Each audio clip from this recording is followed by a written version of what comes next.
সিন্ধু তারণে হৃদয়ং যদিশ্বর সংকীর্তনামৃত রসে রমতে বনশ্চি প্রেমাম্বুধ বিহরণী যদি চিত্তবৃত্তি চৈতন্য চন্দ্র চরণে শরণ প্রয়াত চৈতন্য চন্দ্র চরণে শরণ প্রয়াত। জয় নিতাই। সমবেত গৌর প্রাণ ভক্ত মন্ডলী, আসরে উপস্থিত সাধু গুরু ব্রাহ্মণ বৈষ্ণব এবং মহামায়া স্বরূপা গণেশ জননী অংশধতা আমার মাতৃমণ্ডলী, সকলের শ্রীচরণ কমলে এই অধমের কোটি কোটি ভুলুণ্ঠিত প্রণাম। ভক্তের কৃপা ছাড়া ভগবানের কৃপা লাভ করা যায় না। ভক্তের চরণধুলিতে অভিষিক্ত হতে না পারলে ভগবানের কৃপা পাওয়া যায় না। এটি আমার কথা নয়, শ্রীমদ্ ভাগবতে প্রহ্লাদ মহারাজও তাই বলেছে। নৈষাঙ্গমতি স্তাবতুর প্রমাংঘ্রি শ্রীশব্দয়নর্থ পগমো যদর্থ মহ্যাসাং পাদরজোভিষেকং নিষ্কিঞ্চনানাং নবৃণীতে যাব। প্রহ্লাদ মহারাজ বলেছেন যে নিষ্কিঞ্চন ভক্তের চরণধুলিতে অভিষিক্ত হতে না পারলে, বাবাকে বলছে, প্রহ্লাদের বাবা তো হিরণ্যকশিপু, একজন দৈত্য। দৈত্য মানে আদি দৈত্য, হিরণ্যাক্ষ এবং হিরণ্যকশিপু। যে দুই ভাইয়ের জন্য ভগবানকে দুইবার অবতার হতে হয়েছে। তা সেই প্রহ্লাদের বাবা যখন জিজ্ঞাসা করলেন হিরণ্যকশিপু যে, প্রহ্লাদ তুমি তো এতদিন সন্ন্যামার্গে টলে ছিলে গুরুদেবের গৃহে, তা বলো তো গুরুদেবের কাছে কি শিখেছো? তখন প্রহ্লাদ বলেছিল, বাবা আমি গুরুদেবের কাছে এই কথাই শিখেছি,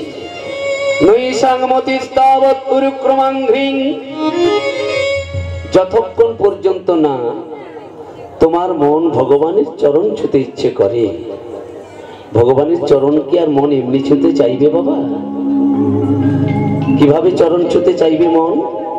এই বিষয় সমুদ্র থেকে, বিষয় বীজ থেকে মনটাকে সরিয়ে এনে ভগবানের চরণে নিবেদন করা এটা তো সহজ ব্যাপার নয়। স্ত্রী সত্যয় অনর্থ পগমো যদর্থ বলছি, বাবা ভগবানের চরণে মন দেওয়া তো দূরের কথা, সংসারে আসক্তিটাই কাটবে না, অনর্থগুলো নিবৃত্তি হবে না। অনর্থ কি না, যেটা আমার নয় সেটাই আমার মনে হয়, এটাই হলো অনর্থ। কিন্তু এই অনর্থ কাটবে কি করে, বা ভগবানের চরণ ছুঁতে মন চাইবে কি করে? মহীয়াসাং পাদরজোভিষেক। বাবা মহৎ ব্যক্তিদের চরণ ধুলি যদি অভিষিক্ত হতে পারো তবেই কৃষ্ণ ভক্তি হয়। নিষ্কিঞ্চনানাং নবৃণীতে যাব। কেমন ভক্তের চরণ ধুলিতে অভিষিক্ত হতে হবে বাবা? না, নিষ্কিঞ্চন ভক্ত। নিষ্কিঞ্চন ভক্তটি আবার কেমন, সেটিও ভগবান বলেছে, শ্রীমদ্ ভাগবতে আছে না, নিরপেক্ষং মুনিং শান্তং নির্বৈরিং সমদর্শনম সমদর্শনম অনুব্রজা ভজাম নিত্যম পূজেতাং ধীরেনুহি। অনুব্রজা ভজাম নিত্যম পূজেতাং ধীরেনুহি। কেমন ভক্ত হতে হয় দেখুন, ভগবান বলছে শ্রীমদ্ ভাগবতের কথা। নিরপেক্ষং মুনিং শান্তং, যিনি নিরপেক্ষ। নিরপেক্ষ মানে যিনি কারো অপেক্ষা করেন না, যে ও দিলে আমার চলবে, এরকম যার মনের অভিব্যক্তি নয়। কেউ দিলে আমার চলবে এরকম আশা ভক্তির নয়। হ্যাঁ, মনিং শান্তং, যার মন অত্যন্ত শান্ত, বিচলিত নয়। মন কোথায় শান্ত? টাকা পয়সাতে নয়, গাড়ি বাড়িতে নয়, বিষয় বৈভবে নয়, কামিনী কাঞ্চনে নয়। যার মন ভগবানের চরণে শান্ত, চরণে শান্ত, নিরবৈরী নিরবৈরী, যার কোনো শত্রু নাই। কি গো মা, যিনি ভক্ত হবেন তার আবার শত্রু থাকবে? লোকে তাকে শত্রু ভাবতে পারে, সে কখনো কাউকে শত্রু ভাববে না। সমদর্শন, যিনি সকলকে সমানভাবে দর্শন করেন। কেমন না, যিনি একথা বিশ্বাস করেন যে প্রত্যেকটি জীবের মধ্যেই ভগবানের প্রকাশ আছে, প্রকাশ আছে। এমন যদি ভক্ত হয়, ভগবান বলছেন সেই ভক্তকে আমার পুজো করতে হয় না, আমার ভজন করতে হয় না, আমি সেই ভক্তের ভজন করি। কেন না, সেই ভক্তের চরণ ধুলি পাবার। হরি বল, হরি বল। এমন যদি ভক্ত হয়, ভগবান তার চরণ ধুলির জন্য তার ভজন করেন। তেমন ভক্ত কি আছে যে ভগবানকে চরণ ধুলি দেবে? দিয়েছে তো বৃন্দাবনে ব্রজ গোপিনীগণ এবং শ্রীমতী রাধা ঠাকুর রানী। রাধা রানীর চরণ ধুলি সারা অঙ্গে মেখে তিনি গৌর হয়েছে। আর সেই গৌর হরি আজকের দিনে ভক্তদেরকে সঙ্গে নিয়ে কৃষ্ণ কথা আলাপনে, অন্তরঙ্গ ভক্তদের সঙ্গে নিয়ে কৃষ্ণ কথা বলছি। আর এই কৃষ্ণ কথা শুনে মহাপ্রভু কোন ভাবে ভাবিত হয়েছে? অন্ত কৃষ্ণ বহির গৌর যেই পড়ে মনে, আপনায় আপনি প্রভু ধরয়ে চরণে। বৃন্দাবনে মিলিত তনু, রাধা কৃষ্ণ মিলিত তনু গৌর হরি। ভেতরে কৃষ্ণ আর বাইরে রাধা। তাই আজ কোন ভাবে ভাবিত হয়েছেন ভগবান? রাধা ভাবে ভাবিত হয়েছে। সেই ভাবে আজ নিজের চরণটি ধরে নিজেই কাঁদছে। কোন চরণটি ধরেছেন বাবা? দুটো তো চরণ। এখানে পদাবলিতে বলা হচ্ছে আপনার বাম পদ, আপনার বামে পদ প্রভু ধরিয়া আপনি রে, ইবাই আপনার বাম পদ, আপনার বাম পদ আজ ধরিয়া আপনি রে। তো কি মোরে ক্ষমা করো বলি কাঁদে ঘনে ঘনে গো, কিবা মোরে ক্ষমা করো বলে আজ কাঁদে ঘনে ঘনে গো, আজ মোরে ক্ষমা করো বলি প্রভু কাঁদে ঘনে ঘনে গো, আজ মোরে ক্ষমা করো বলি কিবা কাঁদে ঘনে ঘনে গো, আমায় ক্ষমা করো, ক্ষমা করো, আমায় ক্ষমা করো, ক্ষমা করো। আমি অপরাধী করেছি তাই ক্ষমা করো, অপরাধী করেছি তাই ক্ষমা করো। আমি অপরাধী করেছি তাই ক্ষমা করো, অপরাধী করেছি তাই আমায় ক্ষমা করো। আমি অপরাধী করেছি ওগো কমলিনী ধনী, অপরাধ করেছি ওগো কমলিনী ধনী, অপরাধ করেছি ওগো কমলিনী ধনী, অপরাধ করেছি ওগো কমলিনী ধনী, অপরাধ করেছি ওগো কমলিনী ধনী, অপরাধ করেছি ক্ষমা করো। ও কি মোরে ক্ষমা করো বলি কিবা কাঁদে ঘনে ঘনে গো। ভেতরে কৃষ্ণ বাইরে তো রাধা। গৌর হরির মনে পড়েছে সেই দিনের কথা, যেদিন ওই মান লীলার দিনে কৃষ্ণ রাধা রানীর চরণ ধরেছেন না। কৃষ্ণ রাধারানীর চরণ ধরে কেঁদেছিলেন, সেই কথাটি মনে পড়েছে। কিন্তু বাবা, গৌরহরি কেন নিজের বাম চরণটি ধরলেন? কথা বলিতে বলছে না, আপনার বাম পদ ধরিয়া আপনে। কি গো বাবা, মহাপ্রভু তো দক্ষিণ চরণটাও ধরতে পারতেন। কেন ধরেছেন জানেন? হাত দুটিকে মনে করেছেন কৃষ্ণের হাত, আর চরণটিকে মনে করেছেন রাধারানীর চরণ। হাত দুটি কৃষ্ণের হাত, চরণটিকে মনে করেছেন রাধারানীর চরণ। পুরুষের বাম অঙ্গটাকে স্ত্রী অঙ্গ ধরা হয়। সেই জন্য আজ গৌরহরি সে বৃন্দাবনের ভাবে, মানলীলার দিনের ভাব মনে করে আজ রাধারানী মনে করে নিজের চরণটি ধরেছে, বাম চরণটি। এই রাধারানীর চরণ ধুলিতেই তো ভগবান কৃষ্ণ অভিষিক্ত হয়েছে।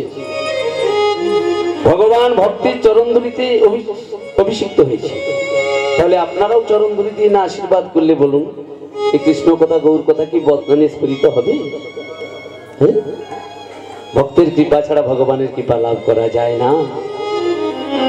বিশ্বকবি রবীন্দ্রনাথ বলেছেন না, তব দয়া তব দয়া দিয়ে হবে গোম জীবন ধুতে, নইলে কি পারব তোমার চরণ ছুতে। তব দয়া দিয়ে হবে গোম জীবন ধুতে, নইলে গিয়া পারব তোমার চরণ ছুতে।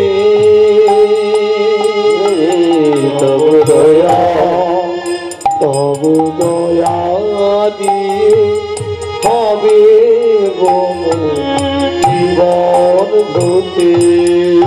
হে ভগবান, আমি অনেক জলে স্নান করেছি, আমি নদীর জলে স্নান করেছি, পুকুরে স্নান করেছি, টিউবওয়েলের জলেও স্নান করেছি, কত দামি দামি কসমেটিক মেখেছি, সাবান মেখেছি, তাতে আমার দেহ পরিষ্কার হয়েছে ঠিকই, কিন্তু মন পরিষ্কার হয়নি। বাবা, বাইরের জলে স্নান করলে দেহ পবিত্র হয়, মন পরিষ্কার হয় কি? যদি গঙ্গায় স্নান করে মন পরিষ্কার হবে? হবে না। আর মন যদি পরিষ্কার না হয়, ভগবানের চরণে যেতে পারবো না। হ্যাঁ, মন পরিষ্কার করতে গেলে ভক্ত এবং ভগবানের কৃপাটা দরকার, তাই না? তাহলে মন কিসে পরিষ্কার করবে? চৈতন্য মহাপ্রভু নিজে বলেছে, চেতোদরে বনমার জনম ভব মহা দাবাগ্নি নির্বাপনম, শ্রেয় কৈরব চন্দ্রিকা বিতরণম, বিদ্যাবধূ জীবনম, আনন্দমে বুধিবার ধনম, প্রতিপদ পূর্ণামৃত স্বাদনম, সর্বাত্মশ্রবণং পরং বিজয়তে, শ্রীকৃষ্ণ সংকীর্তনম, শ্রীকৃষ্ণ সংকীর্তনম, শ্রীকৃষ্ণ সংকীর্তনম, শ্রীকৃষ্ণ সংকীর্তনম। মন যদি পরিষ্কার করতে হয়, এই কৃষ্ণ নাম ছাড়া আর পরিষ্কারের কোনো মার্জন নেই বাবা। হ্যাঁ, তা মন পরিষ্কার নেই তো তাতে কি হয়েছে? ভগবান বলছেন, তোর যদি মন পরিষ্কার নেই, অসুবিধে কোথায়? হে ভগবান, সংসারে বাস করতে অসুবিধে হয় না, কিন্তু যখন আমি তোমার কাছে যাই, তোমায় দিতে পূজার ডালি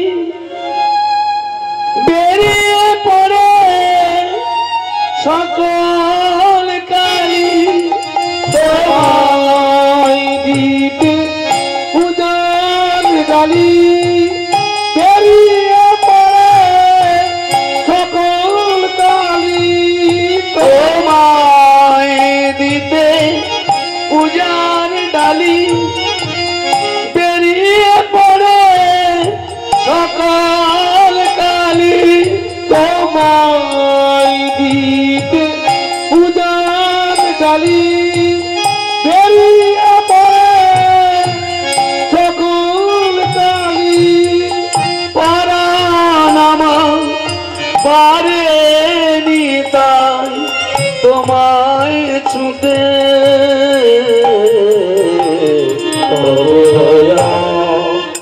তব দয়া দিয়ে হবে জীবন ধতে তোমায় দিতে পূজার ডালি বেরিয়ে পড়ে সকল কাল। বাবারা তো মন্দির করেই খালাস, হ্যাঁ, বাইরের থেকে প্রতিমা খুব মূল্যবান প্রতিমা নিয়ে এসে বসিয়ে দেন, কিন্তু সেই প্রতিমার পুজোর দায়িত্ব কাদের উপর দেওয়া থাকে? মায়েদের উপর। কি গো মায়েরা? কেননা বাবারা তো কৃষিকর্মে চলে যান, সময় পান না। এই যে তোমার জন্য মূর্তি এনে দিলাম, এইবার তুমি সেবা যত্ন করবে, ঠিক আছে? আমার তো সময় হবে না, এটা ঠিক নয়। প্রত্যেক বাবা মায়ের পরিবারে যতজন সদস্য থাকে সকলের উচিত একবার অন্তত ভগবানের কাছে চোখ বন্ধ করে বসে থাকা। 5টা মিনিট, বেশি না সময় পান, সন্ধ্যেবেলায় 5টা মিনিট ভগবানের কাছে একটু চোখ বন্ধ করে বসবে। উপকারটা কার হবে? ভগবানের। আপনার উপকার হয়ে যাবে। কি হবে জানেন? কৃষ্ণ যে বাঁশি বাজাতে শুরু করে দেবেন তাও নয়, আর মা কালী যে খাড়া নিয়ে ছুটে আসবেন তাও নয়। উপকারটা কি হবে?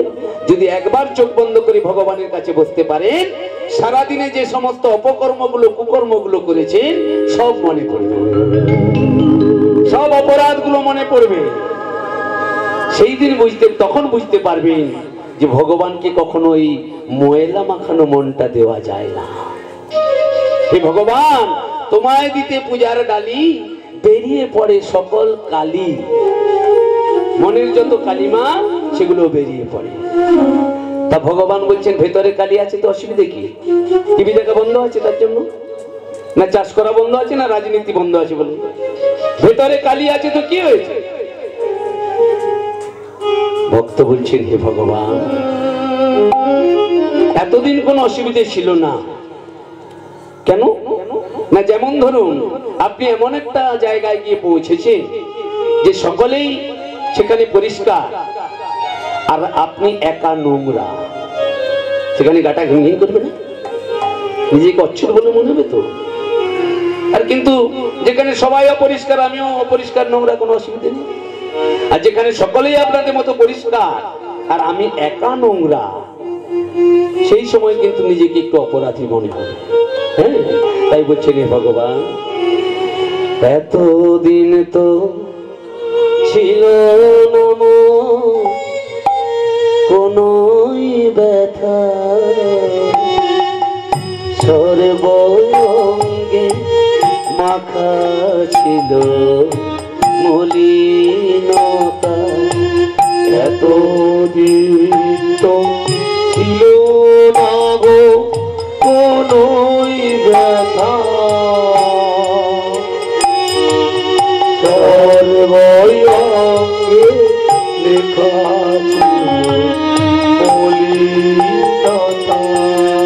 এতদিন তো ছিল না কোনই ব্যথা, সর্বঙ্গে মাখা ছিল মলিনতা। আজ ওই শুভ্র কুলের তরে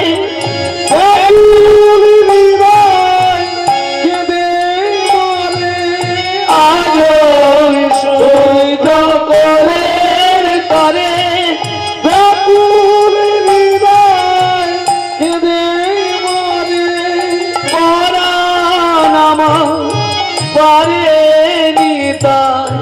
তোমায় ছুতে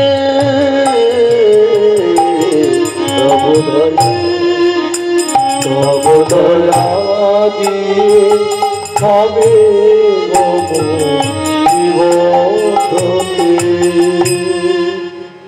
তাহলে ভগবানের কৃপা ছাড়া মন ধোয়া যাবে না।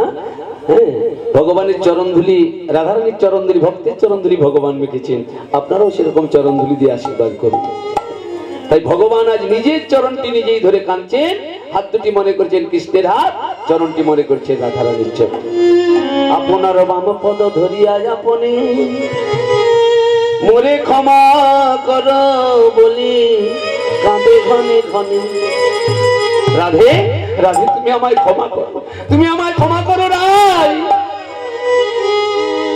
এইভাবে বিভোর হইলা গোরা, বিভোর হইলা গোরা, ও কি পুরবের ভাবে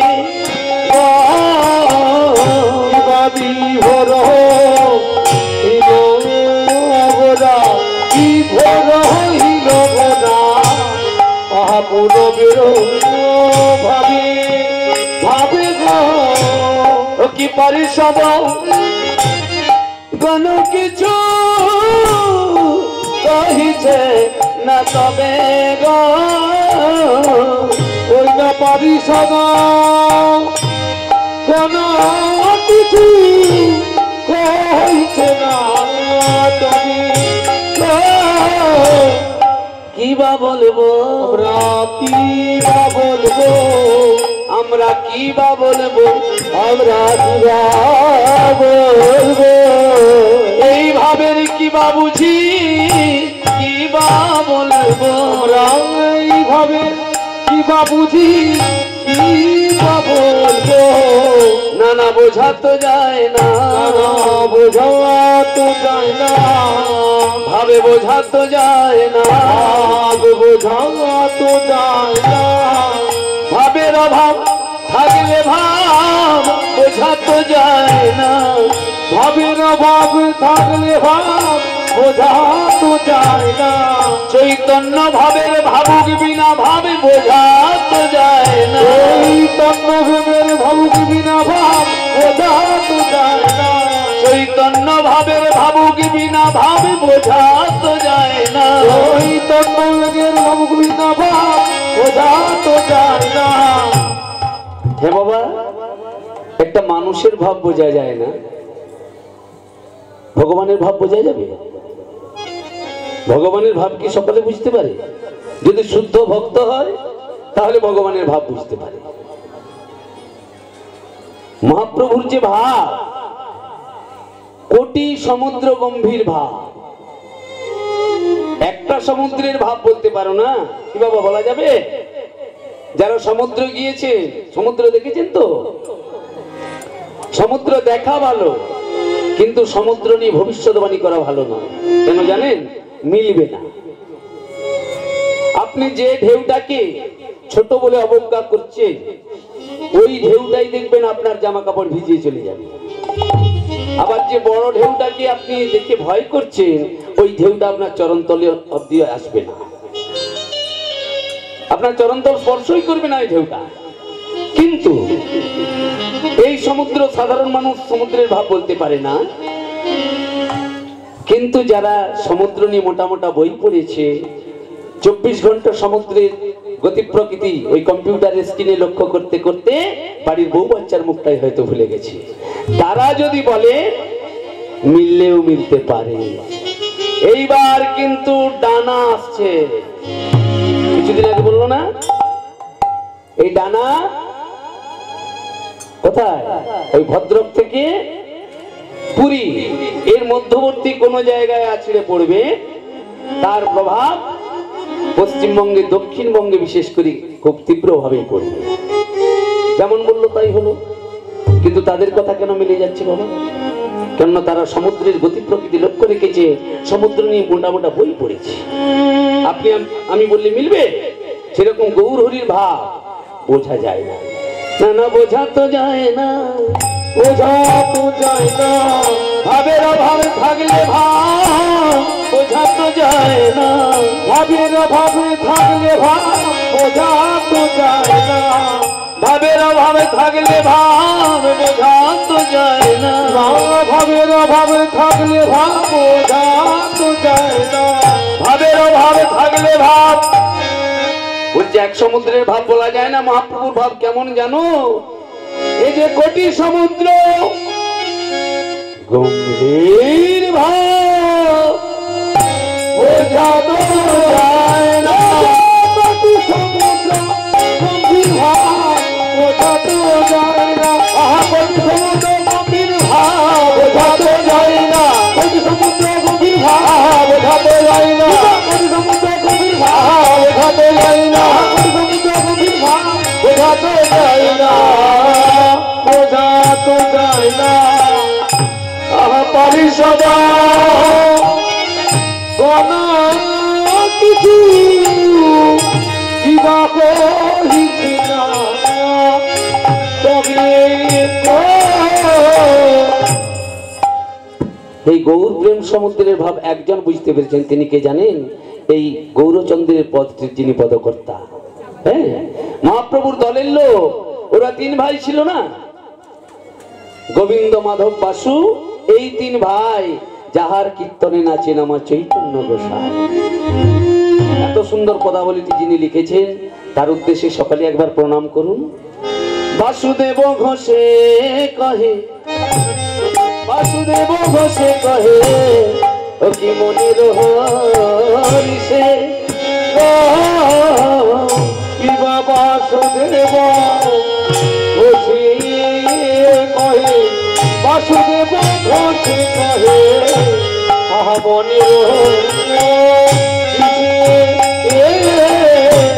ও কি দুর্জয় মা গোলা চাঁদে করিলা প্রকাশে অতি দুর্জয় মা আমার গোনা করিলা প্রকাশে প্রকাশে মনে যে পড়েছে, আহা মনে যে পড়েছে, মনে যে পড়েছে, মনে যে পড়েছে, দুর্জয় মান গোরা চাঁদে মনে যে পড়েছে, দুর্জয় মনি গোরা চাঁদে মনে যে পড়েছে, দুর্জয় মান গোরা চাঁদে মনে যে পড়েছে, আহা দুর্জয় মন গোরা চাঁদে মনে যে পড়েছে, দুর্জয় মান গোরা চাঁদে আহা বাসুদেব ঘোষে বলে, দুর্জয় মন আহা বাসুদেব ঘোষে বলে, মনে যে পড়েছে, আহা বাসুদেব ঘোষে বলে, জয় মান গোরা চাঁদে, বাসুদেব ঘোষে বলে, জয় মান গোরা চাঁদে, বাসুদেব ঘোষে বলে, জয় মা গোরা চাঁদে মনে যে পড়েছে, ও কি দুর্জয় মা আহা গোরা